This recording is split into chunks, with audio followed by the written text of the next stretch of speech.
सास के साथ सोने वाली बहू। रजनी और अमर की शादी को अभी कुछ ही महीने हुए थे। अमर अपनी पत्नी रजनी से बहुत प्यार करता था।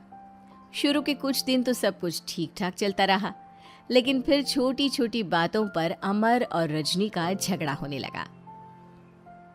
अरे, तुमने फिर से गीला टॉवेल बेड पर डाल दिया। कितनी बार तुमसे कहा है कि सारा बेड गीला हो जाता है। अरे गुस्सा क्यों कर रही हो? गलती हो गई मुझसे, अगली बार ध्यान रखूंगा बस। हर बार पर बस यही कह के चल देते हो। सारा दिन सफाई तो मुझे करनी पड़ती है ना। देखो रजनी, इस तरह नाराज मत हो। मैंने कहा ना, मैं ध्यान रखूंगा आगे से। और फिर रात के वक्त रजनी अपना बिस्तर उठाकर बेडरूम से बाहर जाने लगती है। अरे क्या हुआ रजनी? सुबह वाली बात पर अभी तक नाराज हो क्या? नहीं, ऐसी कोई बात नहीं है। तो फिर तुम अपना बिस्तर लेकर कहाँ जा रही हो? मैं मम्मी जी के कमरे में सोने जा रही हूँ। मम्मी जी अकेली है ना। अरे कैसी बात करती हो रजनी? शादी के बाद लड़कियां अपने पति के पास अपने बेडरूम में सोती हैं। सास के पास कौन सोता है? मैंने कहा ना, मेरा मन कर रहा है इसलिए मैं मम्मी जी के पास सोने जा रही हूँ। अरे रजनी, मेरी बात तो सुनो यार। मेरा भी तो मन करता है ना तुमसे प्यार करने का, तुम्हारे साथ रहने का। ऑफिस से थका हारा आया हूँ और तुम मम्मी जी के पास सोने जा रही हो। देखो, मुझे आज अपनी सास के पास सोने का मन है और मैं जा रही हूँ। इतना कहकर रजनी अपनी सास के साथ सोने के लिए उनके कमरे में चली जाती है। रजनी बेटा, तुम यहाँ? मम्मी जी, क्या मैं आपके पास सो सकती हूँ? हाँ हाँ बेटा, क्यों नहीं क्यों नहीं, बिल्कुल सो सकती हो। लेकिन सब ठीक तो है ना? अमर के साथ झगड़ा हुआ है क्या? नहीं नहीं मम्मी जी, मैं रोज़ रोज़ इनके साथ उस कमरे में सोकर बोर हो चुकी हूँ। थोड़ा सा चेंज हो जाएगा इसलिए आपके पास सो जाती हूँ। आपको कोई ऐतराज़ हो तो बता दीजिए। अरे नहीं नहीं बेटा, ऐसी कोई बात नहीं, सो जाओ। और फिर अगले दिन। अमर बेटा, तुम्हारा रजनी के साथ कोई झगड़ा हुआ है क्या? नहीं तो मम्मी, ऐसे तो कोई बात नहीं है। क्यों, क्या हुआ? अरे वो कल रात मेरे कमरे में सोने आ गई थी तो मुझे लगा सब ठीक तो है ना बेटा? नहीं मम्मी जी, वो ऐसी बस उसका मन किया होगा। कह रही थी कि मम्मी अकेली है इसलिए आपकी चिंता हो रही थी। पर अगली रात को फिर से रजनी अपना बिस्तर उठाकर सास के कमरे में पहुंच जाती है। रजनी बेटा, आज फिर से मेरे पास सोने आ गई। मम्मी जी, आपको मेरा अपने पास आना अच्छा नहीं लगता? अगर ऐसी बात है तो मैं बाहर ड्राइंग रूम में चली जाती हूँ। अरे नहीं नहीं बेटा, ऐसा कुछ नहीं है। पर अमर अपने कमरे में अकेला होगा ना? अरे तो वो कौन से 6 महीने के छोटे दूध पीते बच्चे हैं, उनको डर थोड़ी ना लगता है। इतने बड़े हो गए हैं, 1-2 दिन अकेले सो लेंगे तो कुछ बिगड़ नहीं जाएगा। और इस तरह फिर तो ये रोज की बात हो गई। रजनी रोज अपना बिस्तर उठाती, अपनी सास के पास आकर सो जाती। सास उससे कुछ इसलिए नहीं कहती है क्योंकि उसे लगता है कि बहू बुरा मान जाएगी। एक दिन सुबह सुबह, माँ मेरे लिए चाय बना दो, ऑफिस जाने का टाइम हो रहा है। अरे बेटा, तो रजनी से क्यों नहीं कह देते? मुझे उससे बात करने का बिल्कुल भी मन नहीं है।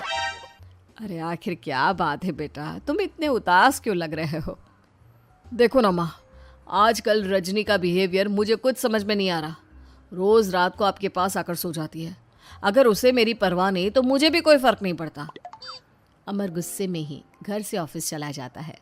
ये देखकर सास बहुत दुखी हो जाती है। और फिर अगले दिन, मम्मी जी, मैं आ गई आपके पास सोने। हाँ बहू, सो जाओ। पर वो क्या है ना, आज मेरा पुरानी फिल्में देखने का बड़ा मन कर रहा था। कोई बात नहीं, सो जाओ, मैं पिक्चर देखती रहूंगी। ठीक है मम्मी जी। रजनी की सास तेज आवाज में अपने कमरे में टीवी चलाकर रखती है। इसकी वजह से रजनी को नींद नहीं आती, लेकिन वो पूरी रात करवट बदल बदल कर सोने की कोशिश करती रहती है। सास को लगता है कि अब रजनी उसके कमरे में सोने नहीं आएगी, लेकिन अगली रात फिर रजनी उसके कमरे में सोने के लिए पहुंच जाती है। मम्मी जी, मैं आ गई। अरे बेटा, मुझे लगा कि कल तुम ठीक से सो नहीं पाई थी। जाओ अपने कमरे में आराम से सो जाओ ना बेटा। अरे नहीं मम्मी जी, कोई प्रॉब्लम नहीं है। इतना कहकर रजनी फिर से अपनी सास के कमरे में सो जाती है। आधे घंटे बाद, बेटा जरा मेरे पैरों पर तेल तो लगा दे। ठीक है मम्मी जी। रजनी अपनी सास के पैरों पर तेल लगाकर जैसे ही सोने लगती है, आधे घंटे बाद फिर से। बहू, मेरे सर में बहुत दर्द हो रहा है, जरा मेरा सर तो दबा दे। ठीक है मम्मी जी, दबा देती हूँ। बहुत जोर से नींद आ रही है। अपनी सास का सर दबाकर रजनी फिर से सोने की कोशिश करती है, पर आधे घंटे बाद फिर से। अरे बहू, बड़ी जोर से प्यास लगी है बेटा, जरा किचन से पानी तो लेकर आ। अरे मम्मी जी, जैसे ही नींद आने लगती है कुछ मांग लेती है।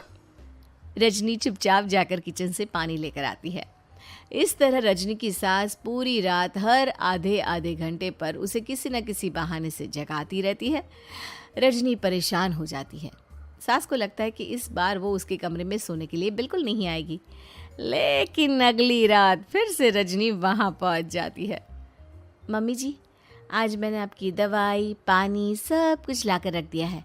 अब आप प्लीज़ चुपचाप सो जाइएगा और मुझे भी सोने दीजिएगा। देखिए, 2 रातों से ना मैं सो ही नहीं पाई हूँ। अच्छा ठीक है बेटा, सो जा। थोड़ी देर के बाद रजनी की सास बहुत ज़ोर ज़ोर से खर्राटे लेना शुरू करती है। खर्राटे इतने तेज़ होते हैं कि रजनी के कानों में दर्द होने लगता है। हे भगवान, मम्मी जी को क्या हो गया है? क्या करूँ, कहाँ जाऊँ मैं? परेशान होकर रजनी वापस अपने कमरे में जाती है।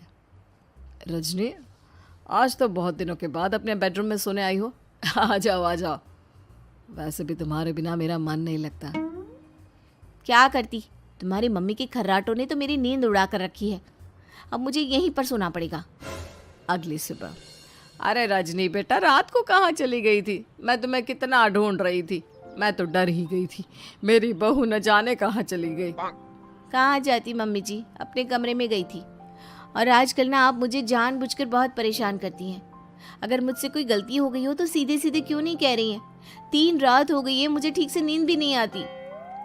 रजनी, ऐसे क्यों बात कर रही हो? मम्मी ने क्या कर दिया? आप अपनी मम्मी से क्यों नहीं पूछते? मैं बहू हूँ तो क्या इसका मतलब ये है कि दिन भर काम करो और रात में भी चैन से ना सो? रजनी बेटा, बड़ी नादान हो। इसीलिए तो जानबूझकर मैं ये सब कर रही थी, ताकि तुम अपने पति के पास जाकर अपने बेडरूम में सो जाओ। शादी को सिर्फ 6 महीने हुए हैं और तुमने मेरे कमरे में आकर सोना शुरू कर दिया। यह तुम्हारी शादीशुदा जिंदगी के लिए अच्छी बात थोड़ी ना है बेटा। मम्मी, तो क्या आपने जानबूझकर ये सब किया था रजनी को समझाने के लिए? अरे तो और क्या करती?